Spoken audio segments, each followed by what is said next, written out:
1991년 10월 27일 치바현 치바시.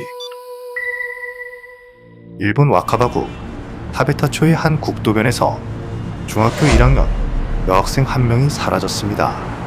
당시 시각은 새벽 1시 무렵이었고 주변은 태풍의 영향으로 바람이 거세게 불던 밤이었죠. 사건이 발생한 장소는 126번 국도 인근. 가로등도 드물고 밤이 되면 인적이 거의 끊기는 시골 도로였습니다. 그날 밤 그곳에는 비명도 들리지 않았으며 눈에 띄는 범행 흔적도 남아있지 않았죠. 하지만 그 자리에서 한 명의 아이만 돌아오지 못하게 됩니다. 그녀는 그날 밤 친구들과 함께 편의점에 다녀오는 평범한 외출을 했을 뿐이었죠. 그런데 왜 그 짧은 귀갓길에서 그녀만 호련히 왜 사라져야만 했던 것일까?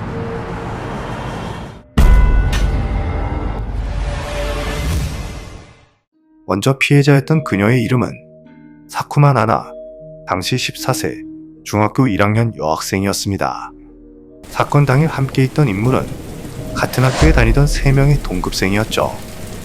가해자로 추정되는 인물은 당시 범행 현장에서 등장한 한 남성입니다. 키는 약 155cm 정도이고 나이는 40대 중반으로 보였으며 청소년 생활지도원 복장을 입었다고 증언됩니다. 사건은 1991년 10월 27일 새벽.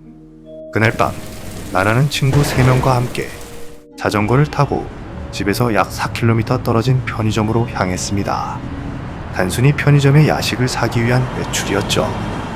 그렇게 필요했던 물건을 산 뒤 아이들은 다시 자전거를 타고 귀가하던 중이었습니다. 오전 1시경 126번 국도를 건너 타베타초 근처에 이르렀을 무렵 태풍의 영향으로 쓰러져 있던 나무에 자전거가 부딪혀 잠시 멈추게 됩니다. 그런데 바로 그 순간 뒤에서 한 남자가 다가옵니다. 그 남자는 아이들에게 이렇게 말했습니다. ちょっと止まれ。こんな遅い時間にここで何をしてるの? 그리고 자신을 청소년 생활지도원이라고 소개합니다. 그는 16세 미만의 청소년이 밤 11시 이후 돌아다니는 것은 법적으로 문제가 된다고 말했습니다. 原則として警察に引き渡すが、君たちは不良少年ではないようだ。しばらく対話を交わしてから帰らせてやる。 그리고 여학생 4명 중 나나를 가리키며 대표로 따라오라고 지시합니다. 나머지 3명에게는 君たちは先に帰っていなさい。数分だけ話してすぐに帰らせる。 그렇게 나나는 그 남자와 함께 국도 옆 작은 골목으로 향했고 그 이후로 모습을 보이지 않게 됩니다. 이것이 1991년 10월 27일 나나를 마지막으로 본 순간이었죠. 실종 신고를 접수한 경찰은 곧바로 수사에 착수합니다. 그리고 조사 과정에서 중요한 사실 하나가 드러납니다. 126번 국도 일대에는 청소년 생활지도원 근무가 전혀 없었죠. 즉, 나나를 데려간 남자는 공무원을 사칭한 인물이었습니다. 또 하나의 정황도 주목됩니다. 친구들이 자전거는 어떻게 하냐고 묻자 그 남자는 나중에 트럭으로 옮겨주겠다고 답했습니다.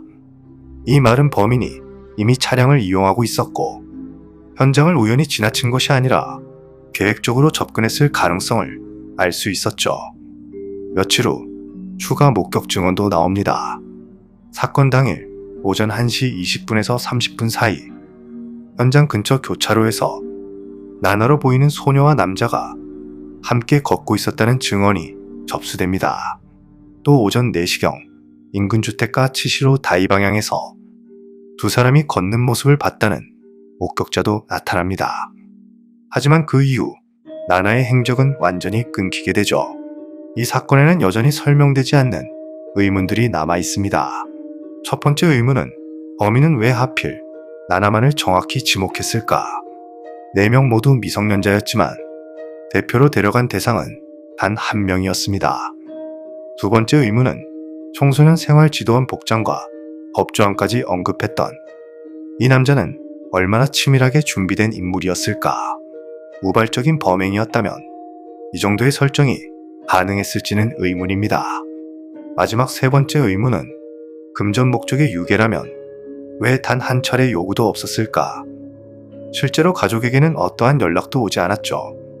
2012년 사건 현장 인근이 과거 북한 공작원들의 비밀 이동 루트였다는 사실이 알려지며 납치설이 제기되기도 했지만 이를 뒷받침할 직접적인 증거는 발견되지 않았습니다. 나나가 실종된 이후 그녀의 가족 역시 삶이 멈추게 됩니다. 할머니는 사건의 충격으로 1년 만에 세상을 떠났고 어머니는 딸이 돌아올 가능성을 포기하지 못한 채 오랜 세월 동안 같은 집을 지키며 살았었죠. 집이 철거된 뒤에도 어머니는 여전히 딸의 무사 귀환을 기원하며 신사를 찾고 있다고 전해집니다. 그렇다면 34년 전 그날 밤 범인은 나나를 유괴한 진짜 목적은 도대체 무엇이었을까?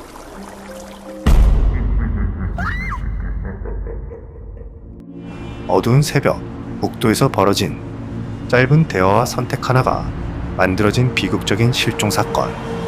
34년 동안 범인이 밝혀지지 않은 가운데 14살 중학생 또한 결국 어머니 곁으로 돌아오지 못하게 됐죠. 그렇다면 1991년 그날 밤 타베타초에서 그녀를 데려간 그 남자는 지금 어디에 있으며 이 사건은 과연 언제 진실을 마주하게 될까? 지금까지 기묘한 사건을 기록하는 희묘록이었습니다. 저는 그럼 다음 화에서 찾아뵙도록 하겠습니다. 영상이 마음에 들었다면 구독과 좋아요는 사랑입니다.